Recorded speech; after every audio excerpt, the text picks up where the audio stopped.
Whether you're looking to brand your stream, hide a messy home office, or create the illusion of having more space if you're streaming from a small room, then a green screen can effectively increase the quality of your live streams.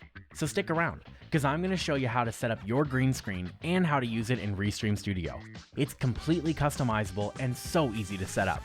You can start in seconds.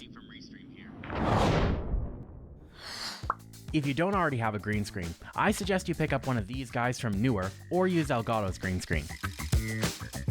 Click on the link in the description below to see where you can buy these green screens. These backdrops can be easily folded, wrinkle-free, and specifically the Newer one can be reversed for access to solid blue or green. Once you've got a screen that works for you, it's time to move on to position and lighting. To get started here, you'll want to set up your camera directly in front of you with the green screen behind you. How close you stand to the green screen really depends on the environment you're working with and the lighting conditions, but we'll cover all that in just a moment. Now, get a preview of your camera up so you can see it, and adjust the green screen so it fills the entire screen behind you. Remember, anything where there isn't a green screen won't be keyed out. Then, take a step in front of the screen. You'll be looking to ensure there aren't any hot spots or dark spots on the screen behind you. Even lighting across the surface of the green screen and across you will provide the optimal chroma keying effect. You'll also want to look and see if you're casting any shadows on the backdrop. If you are, try stepping forward or moving the backdrop back a bit.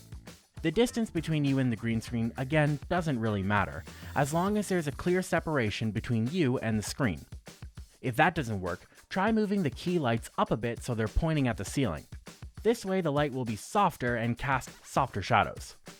Now that our green screen is set up, it's time to jump into Restream Studio. So, here we are. To get the green screen behind me keyed out or remove it, we need to do the following things. First, you'll want to click the Settings menu under the Preview area, and then choose Green Screen. If you're using a blue screen, then you can go ahead and click Blue from the Key Color dropdown.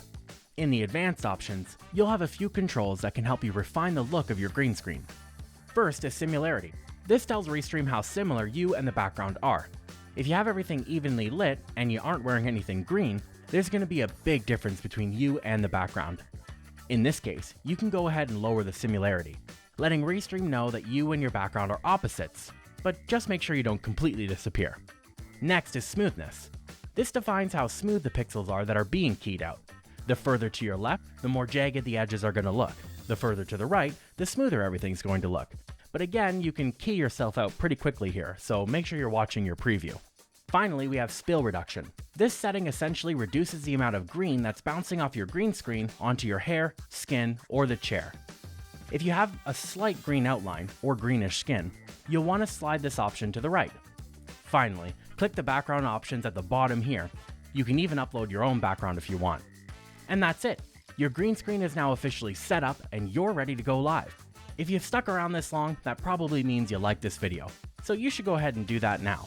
While you're down there, make sure to open up the description and click our sign up link for an exclusive Restream deal only for our YouTube audience. As always, I've been Randy from Restream, and have yourself an excellent stream.